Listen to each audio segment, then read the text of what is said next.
उत्तर प्रदेश के पूर्व कैबिनेट मंत्री, समाजवादी पार्टी के दिग्गज नेता और रामपुर से सांसद विधायक रहे आजम खान की राजनीति अब अपने खात्मे की ओर है।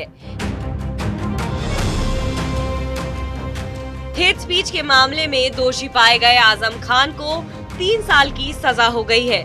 उनकी विधानसभा सदस्यता भी रद्द हो गई है और अब वो अगले 9 साल तक चुनाव भी नहीं लड़ पाएंगे। आजम की मुश्किलें यही खत्म नहीं हुई। अब उन पर अपने बेटे को विधायक बनाने के चक्कर में इस्तेमाल किए गए फर्जी शपथ पत्र मामले में आजीवन कारावास की तलवार भी लटक रही है।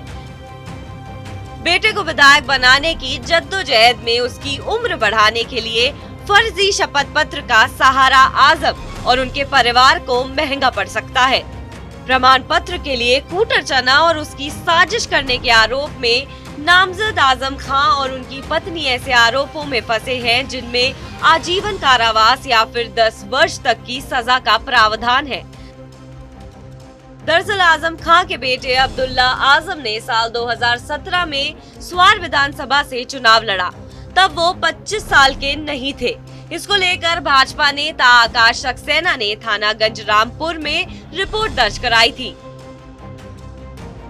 आकाश ने आरोप लगाए कि आजम खान और उनकी पत्नी तंजीम फातिमा की ओर से बेटे अब्दुल्ला आजम के 2 फर्जी जन्म प्रमाण पत्र बनाए गए हैं। पहला बर्थ सर्टिफिकेट रामपुर नगर निगम से बना हुआ था, जिसमें अब्दुल्ला की जन्म तिथि 1 जनवरी 1993 दिखाई गई थी।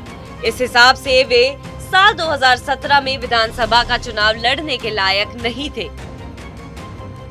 उनकी उम्र महज 24 साल थी।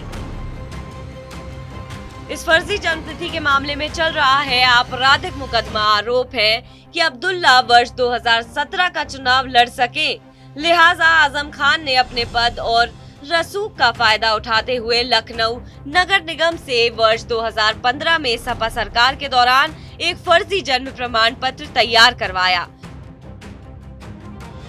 इसमें आजम खान और तंजीम फातिमा की ओर से शपथ पत्र देने की बात सामने आई। शपथ पत्र में कहा गया कि अब्दुल्ला आजम लखनऊ में पैदा हुए थे और उनकी जन्म तिथि 30 सितंबर 1990 है। नतीजतन उनकी उम्र 25 वर्ष हो गई और वो चुनाव लड़ने के योग्य हो गए। इस मामले में अब्दुल्ला के चुनाव जीतने के 45 दिन के अंदर हाईकोर्ट में आपत्ति की गई और 16 नवंबर 2020 को हाईकोर्ट ने उन्हें अयोग्य करार देते हुए 5 साल तक ली गई धनराशि लौटाने के आदेश दिए।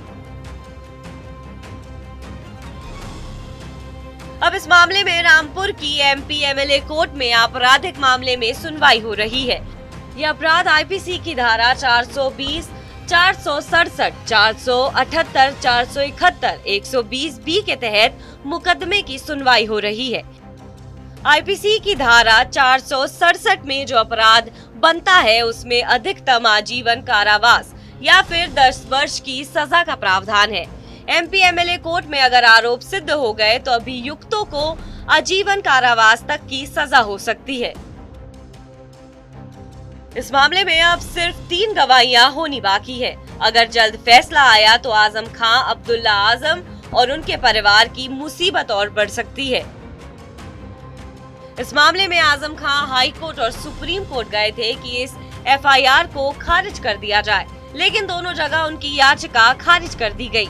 ऐसे में देखना होगा कि क्या वाकई अब आजम खान की राजनीति खात्मे की ओर है या फिर उनके बेटे अब्दुल्ला आजम और उनकी पत्नी तंजीम फातिमा उनकी राजनीतिक विरासत को आगे बढ़ाएंगे और क्या अखिलेश यादव अब आजम खान की उस तरह से मदद कर पाएंगे, ये तो आने वाला वक्त ही बताएगा। बहरहाल आपको हमारी खबर कैसी लगी कमेंट सेक्शन पर जरूर बताएं। देश और विदेश की तमाम बड़ी खबरों के लिए आप देखते रहिए TV9 डिजिटल।